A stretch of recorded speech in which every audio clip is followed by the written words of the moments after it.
తుక్కుగూడ ప్రాంతం మీ అందరికీ తెలుసు. ఈ మధ్య 52 కొత్త పరిశ్రమలు వచ్చినాయి అక్కడికి. వారు చొరవ తీసుకుంటా ఉన్నారు.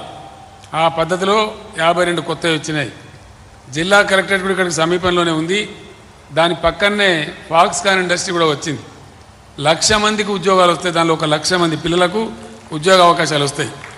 ఇంకా మంచి విషయం ఏంటంటే ఆ ఫాక్స్కాన్ వ్యాడు అక్కడ చైనాలో ఉన్నటువంటి పెద్ద కంపెనీ ఒకటి మళ్ళీ మూసుకొని నాకు ఇంకా కొంత జాగా ఇవ్వండి ఇక్కడికే వస్తామని చెప్పినాడు. అట్లా వాడు వచ్చి అది కూడా ఫైనల్ అయిపోతూ ఉంది. ఆల్మోస్ట్ దగ్గర పడ్డది. అదొకపారి అయిపోయిందంటే 2-3 లక్షల మంది కూడా ఉద్యోగాలు వస్తాయని చెప్పి నేను మీ అందరికి తెలియజేస్తా ఉన్నా. ఈ రకంగా పరిశ్రమలు తేవడంలో కానీ, మీ అభివృద్ధి పనులు కానీ, మీ మౌలిక వసతుల గురించి కానీ, మీ తాగునీటి గురించి కానీ, మీ రోడ్లు బాగా చేయటం గురించి కానీ వారు పడే తపన మామూలుగా ఉండదు. ఆమె నన్ను మంత్రిని అనుకోదు. ఒక సామాన్య కార్యకర్తను మహేశ్వరం నుంచి అనుకొని ఆమె గర్వం లేదు. నిగర్వి ఎప్పుడు కూడా గర్వపడే మనిషి కాదు.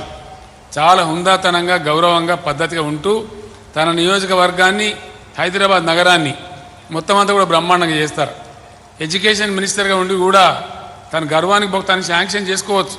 కానీ పద్ధతి పాటించి నన్ను కోరితే నీకు ఎన్ని కావాలన్నా పెట్టమ్మా నువ్వే విద్యామంత్రి అని చెప్తే జూనియర్ కాలేజీలు, లా కాలేజీ, డిగ్రీ కాలేజీలు కూడా తెచ్చి పెడతా ఉన్నారు. నాకు తెలిసి ఇంత పట్టింపుతోని పనిచేసిన ఎమ్మెల్యే ఇదివరకు రాలే. ఇంత బ్రహ్మాండంగా పట్టించుకున్నటువంటి ఎమ్మెల్యే రాలే. ఇంత మంచి పనులు చేసినారు వారు.